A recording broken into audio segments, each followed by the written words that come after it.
안녕하세요. 전설 방방곡곡을 찾아주신 애청자 여러분께 감사드립니다. 편안한 시간 보내셨지요?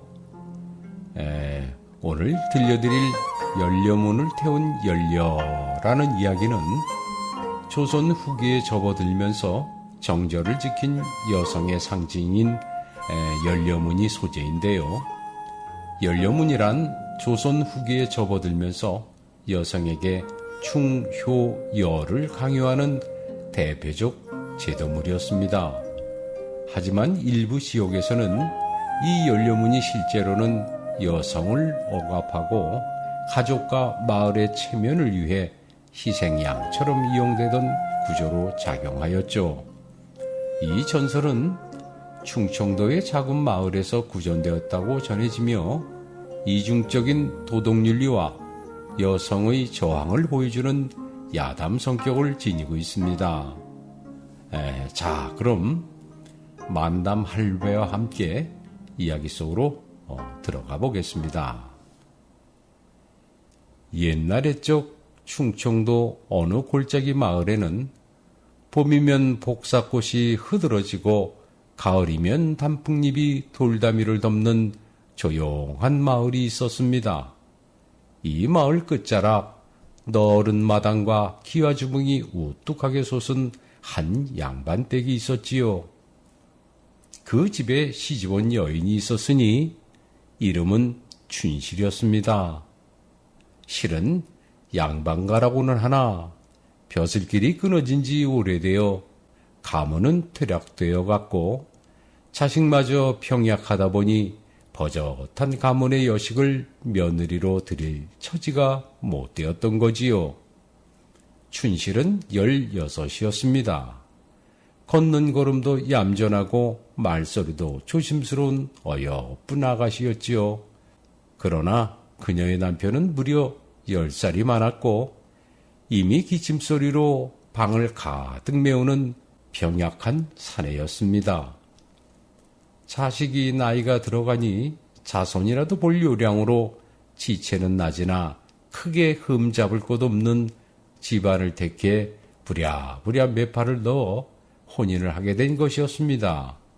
그 새색시가 바로 춘실이었던 거지요. 그러나 불행은 오고 말았습니다.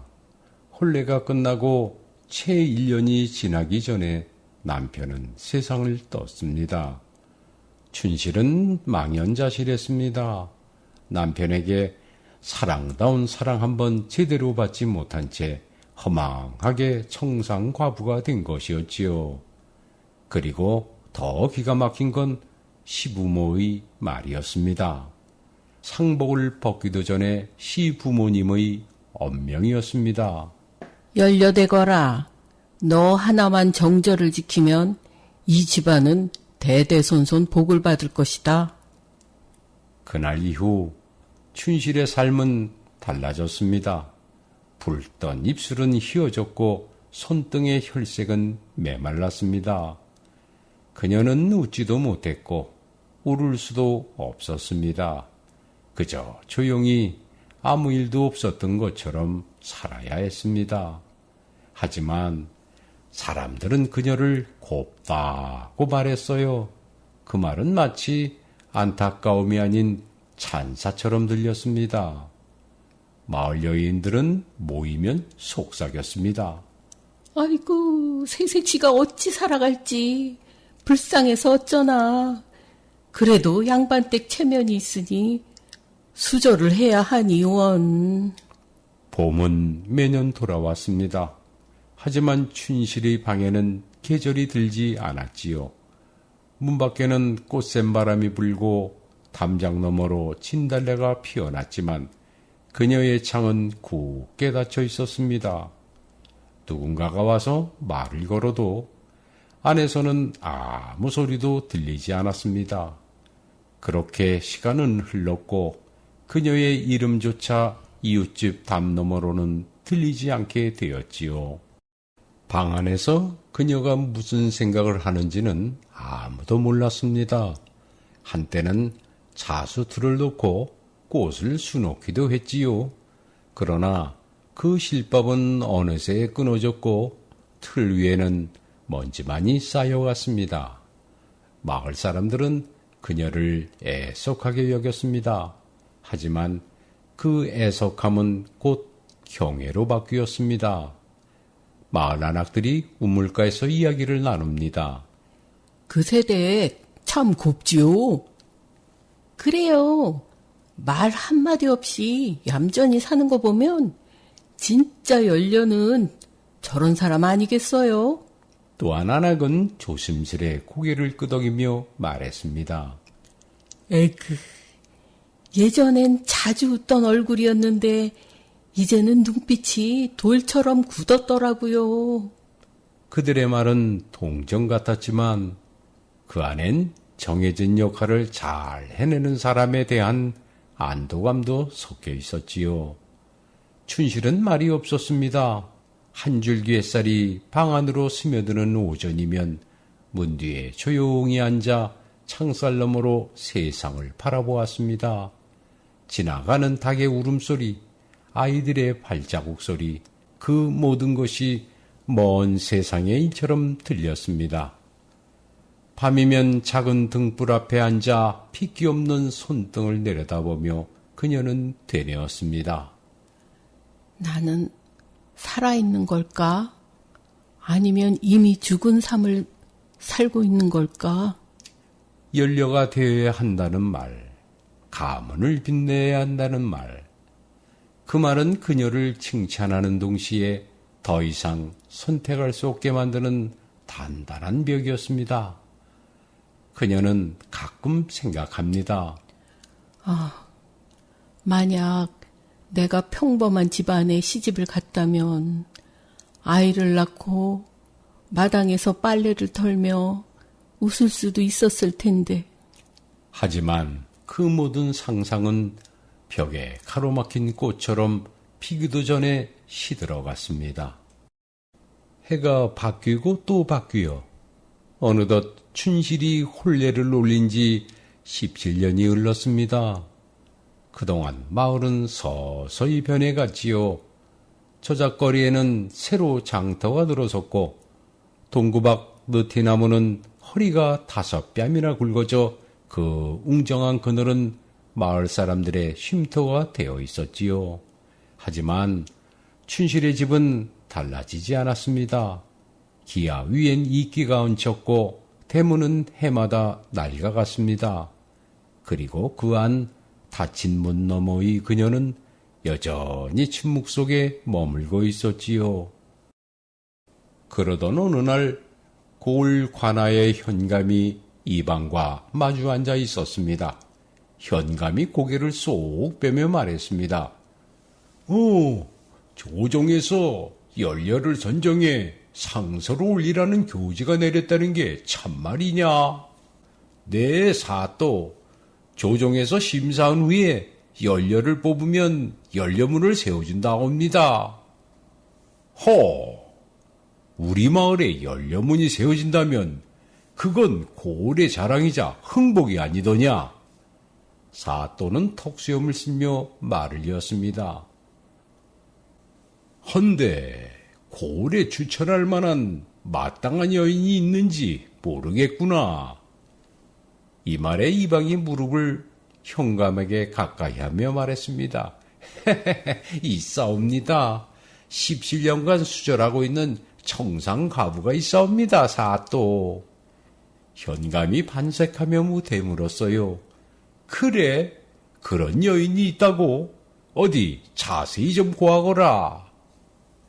네, 우리 현대사를 되짚어보면 연려를 가장 많이 강조했던 시대가 바로 조선시대였습니다.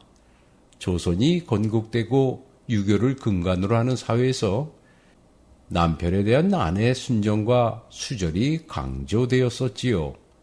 조선 사회에서는 연려를 장려하였고 한 지역에서 연려가 탄생하면 연려를 기리기 위한 연려문을 세웠습니다.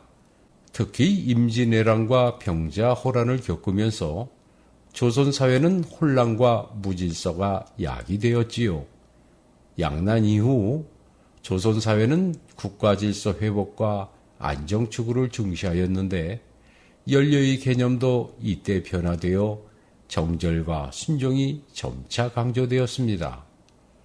조선조에 수존한 여성들이 연료로 보상받았다가 양난 이후 남편을 따라 죽었거나 정조를 지켰거나 또는 남편을 구하기 위해 목숨을 버린 여성들이 연료로 보상받았던 것입니다. 그리고 며칠 뒤 양반과 깊숙한 안채에서는 춘실의 시어머니와 시숙이 마주 앉아 은밀한 대화를 나누고 있었습니다. 시어머니가 깜짝 놀라는 표정으로 말했습니다. 아니, 현감이 우리 며느리를 연료로 선정해서 조정에 상소한다고요? 시숙이 침을 삼키며 대답했지요. 네, 형수님. 틀림없는 사실입니다. 엊그저께 이방에게 직접 들었습니다. 아유, 그렇게만 되면 우리 가문의 영광이지요. 연료문이라. 시숙도 마주 웃으며 입을 열었습니다. 하하하, 형수님, 어디 가문의 영광뿐이겠습니까? 연료문만 세워지면 꿈에 그리던 벼슬길도 열린답니다. 사실 여기에는 시대적 배경이 있습니다. 조선 후기 양반의 수 증가와 한정된 관직으로 인해 벼슬을 구하기 어렵게 되자 연료나 효저로 인정 시 나라에서 주는 미관말직이라도 받기 위해서 퇴락한 양반가에서는 수조를 하여 연료가 되기를 강요한 예가 많았던 것이죠. 자, 이렇게 하여 상소문이 써졌고 며칠 뒤 사또의 문서와 마을 원로들의 서명이 함께 실린 봉투가 한양으로 올라갔습니다. 춘실은 그 사실을 처음엔 몰랐습니다. 그녀가 들은 것은 대문 너머로 들려온 수군거림 뿐이었지요. 마을 안악이 말했습니다. 조정에서 허락이 떨어졌다네요. 이제 곧 마을 어귀에 연료문이 세워진대요. 어메, 그럼 춘실아 씨는 조정이 인정한 연료가 되는 거네? 그 말은 고요한 수면 위에 던져진 돌멩이 같았습니다. 춘실은 등을 돌린 채 조용히 손톱 끝을 깨물었습니다. 무언가가 끓어오르는 듯 했지만 그녀는 아무 말도 할 수 없었습니다. 그리고 그날이 왔습니다. 마을 입구에는 붉은 기둥 2개가 우뚝 세워졌습니다. 목수들이 모여 붉은 칠을 곱게 올리고 관리들이 들고 온 현판엔 연료 춘실 지문이라 쓰여 있었지요. 그 현판이 매달리는 순간 사람들은 박수를 쳤습니다. 장터에는 떡과 돼지고기가 돌고 술독은 마을 끝까지 흘러넘쳤습니다. 그리고 그날 관아에서 비단 옷 한 벌과 쌀 10섬이 춘실의 집에 전해졌습니다. 시어머니는 춘실의 손을 잡고 눈시울을 붉혔습니다. 이 집안에 드디어 빛이 드는구나. 내가 해냈다. 장하다 며느라. 그날 밤 집안 곳곳에는 잔치 음식이 넘쳐나고 술 냄새가 담장을 넘어 은은하게 퍼졌지만 춘실의 방 안은 조용했습니다. 비단옷은 여전히 상자에 들어있었고 쌀은 안채 마루 구석에 그대로 쌓여 있었습니다. 춘실은 아무 말 없이 등잔불을 바라보고 있었습니다. 불빛은 작게 떨렸고 그녀의 눈도 그 불빛처럼 흔들리고 있었습니다. 그녀는 조용히 일어났습니다. 그녀의 손에는 참숯이 들어있는 자루가 들려 있었습니다. 검고 무거운 덩어리들, 어쩌면 그녀의 마음 같았을지도 모릅니다. 밖은 조용했습니다. 그날따라 마을은 술 기운에 취해 더욱 깊은 밤처럼 느껴졌습니다. 춘실은 문을 열었습니다. 문소리는 삐걱댔지만 그 소리는 마치 17년 만에 들린 봄의 숨소리 같았습니다.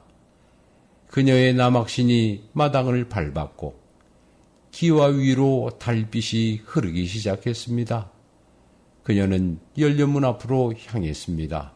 그곳에는 아직도 붉은 기둥의 칠 냄새가 남아있었고 현판은 달빛을 받아 금빛으로 빛났습니다. 그 앞에 선 춘실은 참숯을 조심스럽게 꺼내어 두 손에 올렸습니다. 연료문 앞 고요한 밤 공기 속에서 춘실은 붉은 기둥을 올려다보았습니다. 그 기둥은 우람하게 치솟아 있었고 그 위의 현판은 마치 하늘처럼 내려다보고 있었습니다. 그녀는 손안의 참숯을 꼭 쥐었습니다. 그 검은 조각은 손바닥을 타고 체온을 빨아들이듯 묵직하게 살아 움직이는 느낌을 주었지요. 그리고 마침내 춘실은 입을 열었습니다. 이 문이 나를 가뒀습니다. 이 문이 내 청춘을 묶었습니다. 내가 웃던 시간, 내가 꿈꾸던 밤, 그 모든 걸 이 문이 막았습니다. 춘실은 고개를 들어 현판을 다시 바라보았습니다. 그 금빛 글씨는 또렷했지만 그녀에겐 날선 칼처럼 느껴왔습니다. 내 몸은 아직 살아있습니다. 숨도 쉬고 밤마다 꿈도 꿉니다. 그런데 세상은 내 이름 위에 관을 짜두었습니다. 열려라는 말, 정절이라는 글자, 그것이 나를 산채로 묻었습니다. 나는 이제 그 관을 부수겠습니다.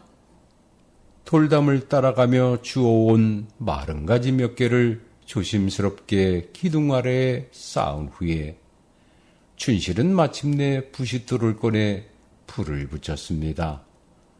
그 불꽃은 금세 살아났고 그 위에 참숯을 올려놓았지요. 불길은 마치 그녀의 심장처럼 들썩이며 타오르기 시작했습니다. 마을은 아직 잠들어 있었습니다. 하지만 바람은 깨어 있었고 그 바람이 불씨를 기둥 위로 올렸습니다. 불은 천천히 그러나 집요하게 붉은 칠을 삼켰고 곧 기둥은 까맣게 그을리기 시작했습니다. 춘실은 그 불 앞에 서 있었습니다. 도망치지 않았습니다. 두려워하지도 않았습니다. 오히려 그녀는 처음으로 눈을 부릅뜨고 그 불을 마주했습니다. 나는 살아있습니다. 내가 나를 증명할 유일한 방법은 이 문을 태우는 것입니다. 이 문은 내 이름을 빼앗았습니다. 내 목소리를 묻었습니다.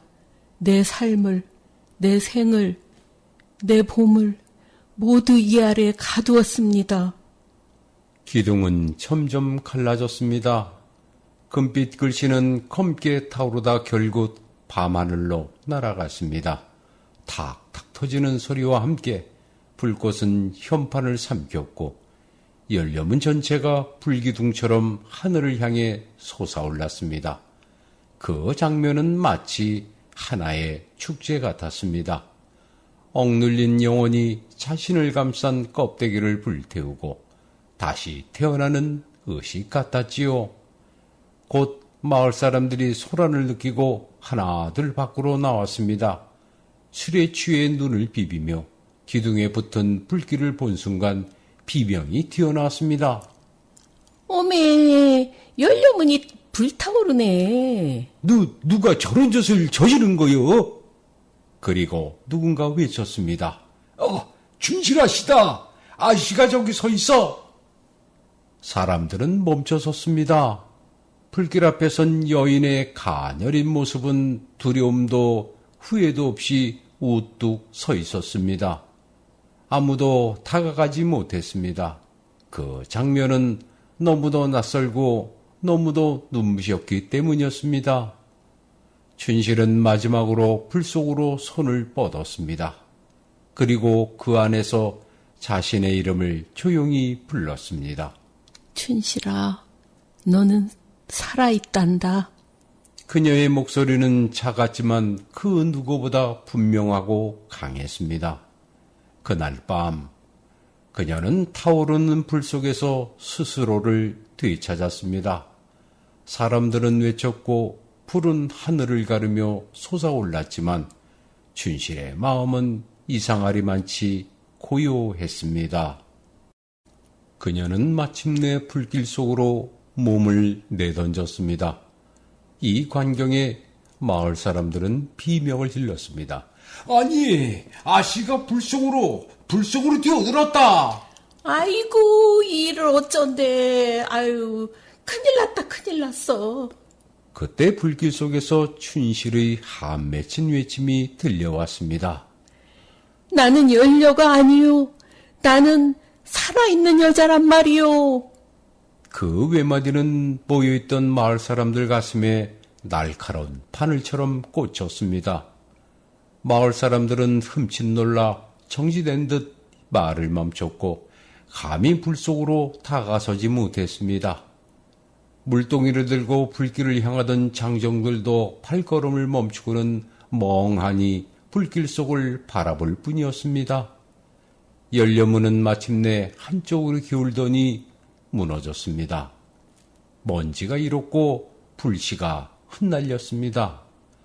그 속에 서 있던 춘실의 옷자락이 불빛에 물든 듯 붉게 빛났습니다. 그날 불꽃은 연료문을 삼켰습니다. 하지만 그 불은 단지 나무 기둥을 태운 게 아니었습니다. 수십 년, 수백 년을 이어온 이름 없는 강요와 침묵, 그 위에 얹힌 금빛 칭호들, 그 모든 허울을 태운 불꽃이었습니다. 춘실은 그 속에서 말했었습니다. 나는 살아있다. 그 말은 연료보다도 더 위대한 선언이었지요. 해가 떠올랐습니다. 붉은 화염으로 물들었던 밤은 가고 새벽 이슬이 마을을 덮었습니다. 연료문이 있던 자리는 검게 그을린 나무 조각과 제과되어 날린 금박 잔해만 남아 있었습니다. 기둥 하나는 반쯤 쓰러진 채 연기를 품었고 현판은 두 주곽으로 나뉜 채 마을 입구 풀밭에 널브러져 있었습니다. 아무도 그것을 치우지 않았습니다. 그날 오전 내내 마을은 조용했습니다. 소식을 들은 현감은 관아에 앉아 이마를 짚고 한숨을 쉬었습니다. 어쩌다 이런 일이. 아니, 연료가 자신의 연료문을 스스로 태우다니. 조정의 이 일을 어찌 고한단 말인고. 현감은 조정에 올릴 징계 초안을 스스로 쓰기로 했지요. 불에 탄 연료문에 대한 경위, 춘실의 돌발 행동, 그리고 마을의 책임. 하지만 손이 떨렸습니다. 그날 밤 그녀가 남긴 그 한마디가 자꾸 귀에 맴돌았습니다. 나는 연료가 아닙니다. 나는 살아있는 여자입니다. 그 말은 무너진 연료문보다 더 큰 충격이기 때문이었습니다. 그래도 해는 여전히 떴고 마을의 시간은 흘러갔습니다. 안악들은 우물가에서 다시 수다를 떨기 시작했고 장터에는 아이들 웃음소리도 돌아왔습니다. 하지만 아무도 춘실의 이름을 입에 올리지 않았습니다. 그녀의 이름은 마치 마을의 금기처럼 묻혔고 그날은 꿈에서도 보지 못할 있을 수 없는 사건으로만 기억되었습니다. 그러나 그날 이후 동네 어귀를 지나는 바람이 변했습니다. 버드나무 가지가 흔들릴 때면 마치 누군가가 긴 치맛자락을 스치고 지나가는 듯했고 담장을 넘는 바람 소리는 낮은 탄식처럼 들려왔습니다. 사람들은 그 변에 대해 말하지 않았습니다. 하지만 모두가 알고 있었지요. 어딘가 누군가의 발자국이 여전히 남아있다는 것을요. 저작거리에서 떡을 팔던 노파는 말했습니다. 이상하게 요즘 바람결이 매캐하지 않소? 불냄새 같은 것이 섞였달까? 또 다른 이가 조심스레 말했습니다. 그 자리에 불이 안 자라요. 그때 불탄 자리는 그대로라니까요. 사람들은 고개를 끄덕이면서도 애써 눈빛을 피했습니다. 무언가 말할 듯 말하지 않는 침묵. 그게 그 마을의 새로운 규칙이 되어버렸지요. 세월은 흘러 또 수년이 흘렀습니다.